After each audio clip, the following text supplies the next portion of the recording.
Почитувани, добар ден, ги следите вестите на Канал 8.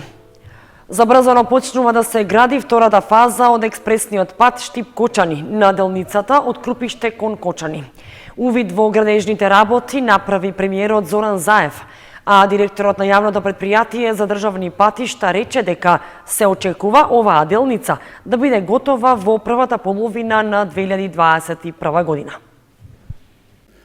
Градежните работи на втората фаза од експресниот пат Штип-Кочани се интензивираат. Градежната оператива на кинескиот Синохидро веќе е префрлена на делницата долга 13,7 км од селото Крупиште во правец на Кочани.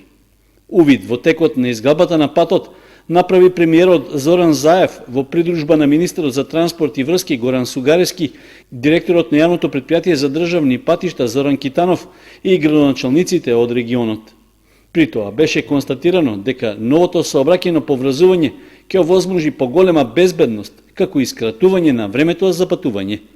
Делот што е од Три чешми до Крупиште, очекувам до нова година е рокот да биде завршен, веќе 80% се завршени работите, остануваат асфалтниот дел кој веќе е отпочнат, што значи пролетниот дел ќе може веќе да се растерети овој дел од сообраќајот кој што се гравитира према граничниот премин и Бугарија.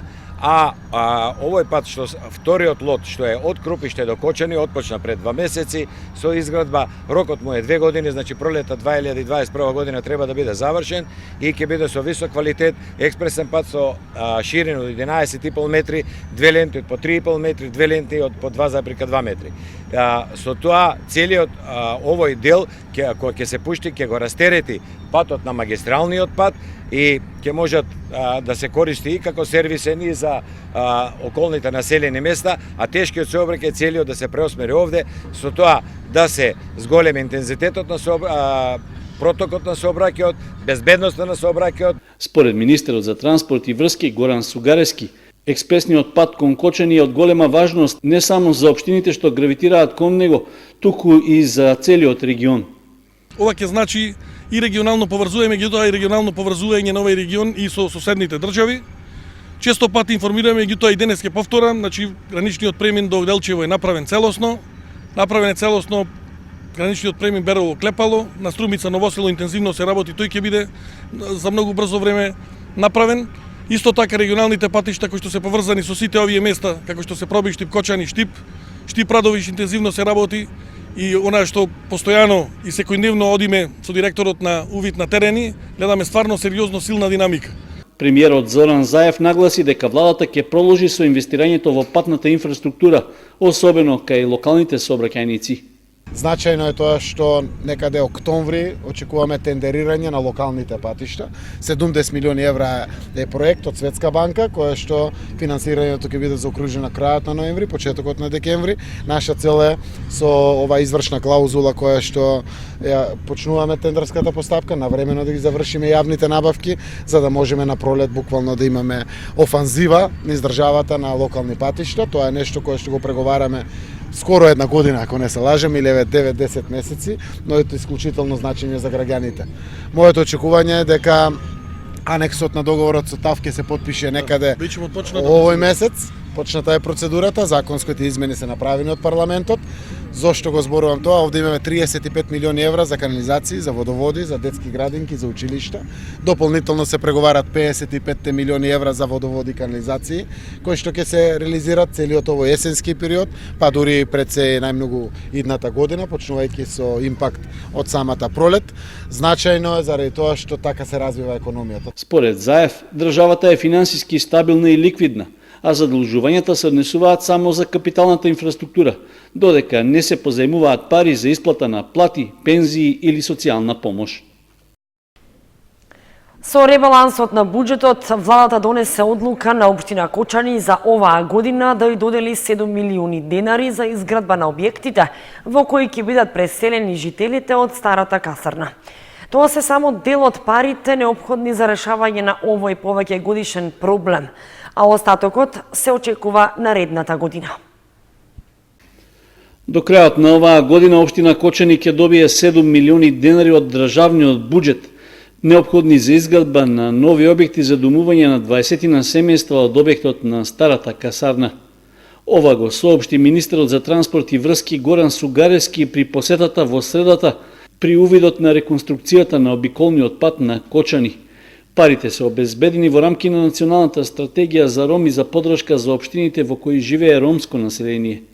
Градоначалникот Никол Чуилиев оцени дека се работи за одличен потек со кој конечно се создаваат можности за решавање на неколку деценискиот проблем за жителите од старата касарна. Ние како локална самоуправа навистина го навреме го воочивме проблемот и јако проблемот е 20 години и се зафативме со конкретно да го решиме проблемот. Што направивме? Најдовме локација каде ќе изградиме куќички за сместување на жителите што се сместени во касарната, изработивме локална урбанистичка планска документација, ги добивме сите одобренија, направивме проект за изградба и проектот чекаше на обезбедување на средства. Најдовме на разбирање во владата, благодарност до владата што имаше слух за овој проблем и ни помогна, значи вкупно средства ни се потребни 23 милиона да го решиме овој горши проблем. Значи за ова година бидејќи толку средства може да искористиме, ни се одобрени 7 милиона, додека 16 милиона ќе бидат влезени во редовна ставка во буџетот за следната година и очекувам дека овој проблем да го решиме што е можно побрзо, како што и впрочем замисливме и посакуваме сите заедно. Според урбанистичката документација и изработениот проект, објектите за домување на жителите од старата касарна ќе се градат во местноста Пресечена скала на северниот дел на Кочани. Парцелата е со вкупна површина од околу 3 хектари и се наоѓа на земјиште во државна собственост. Со планскиот опфат предвидени се вкупно 20 градежни парцели.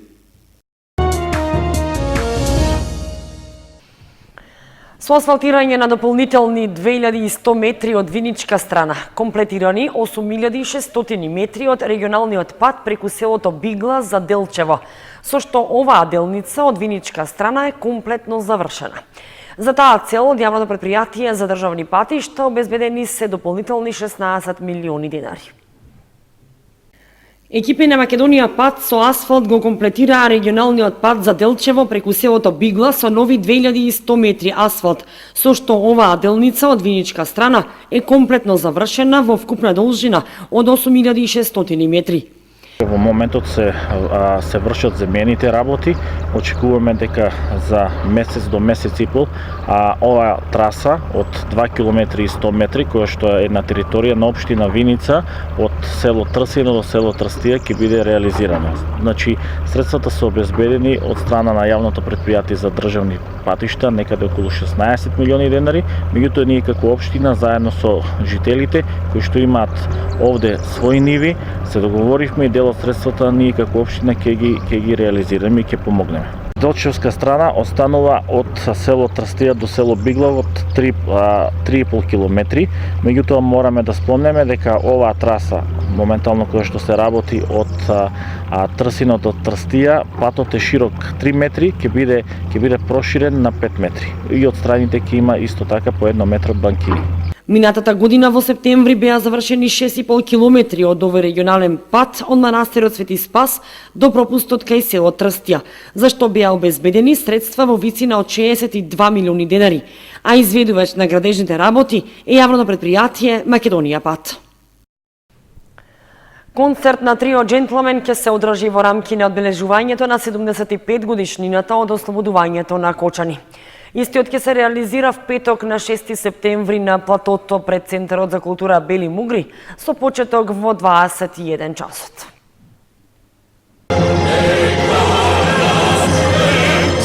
Во рамките на одбележувањето на 75 годишнината од ослободувањето на Кочани, в петок на 6 септември по свечената седница на Советот на општина Кочани, на платото пред Центарот за култура Бели Мугри, концерт ќе приреди трио Джентлмен. Трио Джентлмен е составено од професионалните оперски пејачи Дејан Стоев тенор, Кристијан Антовски баритон и Дарко Нешовски тенор. По урнекот на светските поп-класични состави, тие се трудат овој жарн на пеење да го презентираат и на нашите простори. На нивниот репертоар, освен класичните композиции, се наоѓаат и најголемите светски поп-хитови, изведени во класичен поп-манир, наполитански канцони, шпански песни, руски романси и секако македонското творештво. Концертот во Кочани ќе започне во 21 часот.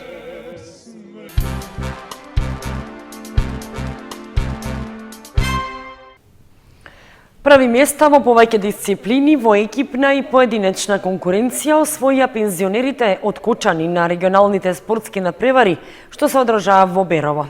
Најдобрите ќе учествуваат на републичките надпревари што ќе се одржат на крајот од септември.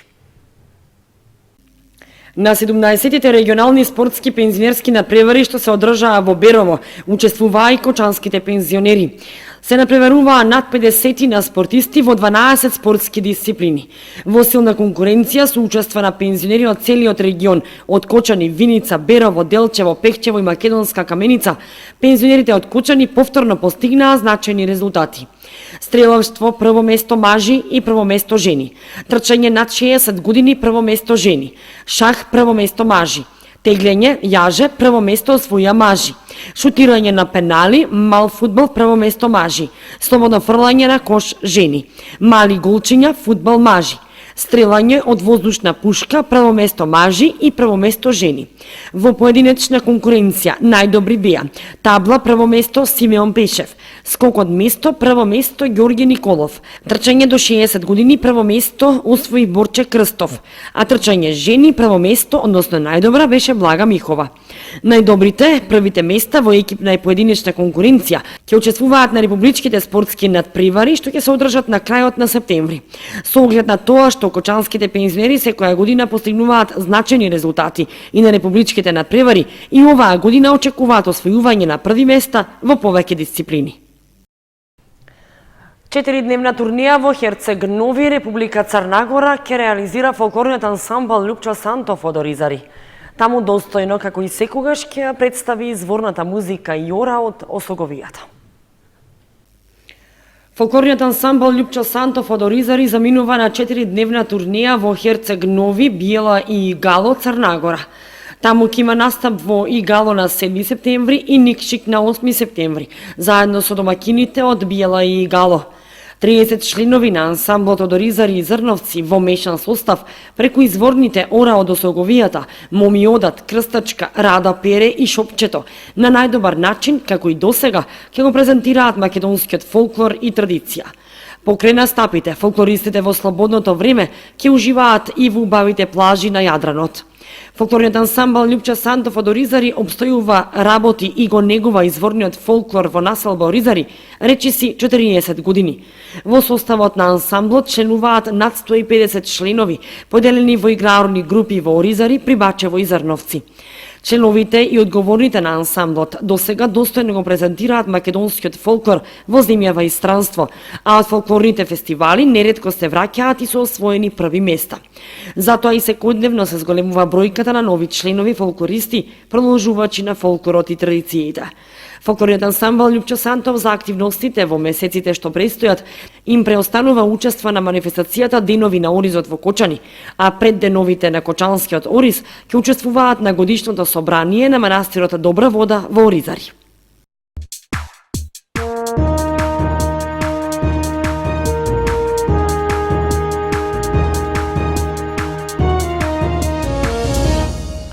Следува информацијата од спортот. Членовите на планинарското друштво Осогово викендов ќе учествуваат на маршот за искачување на врвот Голем кораб. Тоа е дел од традиционалната активност на македонските планинари по повод осамостојувањето на државата. Планинарскиот спортски клуб Осогово и годинава ќе учествува на традиционалното искачување на врвот Голем кораб, што по 28 пат ќе се реализира во рамки на одбележувањето на 8 септември, денот на независноста на државата. На освојувањето на највисокиот врв во Македонија, што се планира за внедела, се очекува да учествуваат десетина планинари од Кочани, иако има интерес за уште неколкумина. Турата до Голем кораб се смета за средно тешка, а во двата правца треба да се поминат околу 20 километри, при што се искачува висинска разлика од околу 1500 метри. Искачувањето на Голем кораб е дел од планираните годишни активности на планинарскиот спортски клуб Осогово. Минатата недела беа реализирани две планинарски акции. Една на планината Рила во Бугарија со посета на 7 рилски езера, додека втората во Пробиштип со учество на планинарска акција по повод Денот на рударите. Маршот се изведуваше од рудникот Добрево из Посница на Свети Гаврил Лесновски Илински врв на 1127 метри кај Лесновскиот манастир. Активностите на нашите планинари ќе продолжат и во наредниот период, при што се најавува искачување и на неколку врвови надвор од државата.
Почитувани, современската прогноза ги извршуваме и овие вести на Канал 8. Останете и понатаму со нашата програма.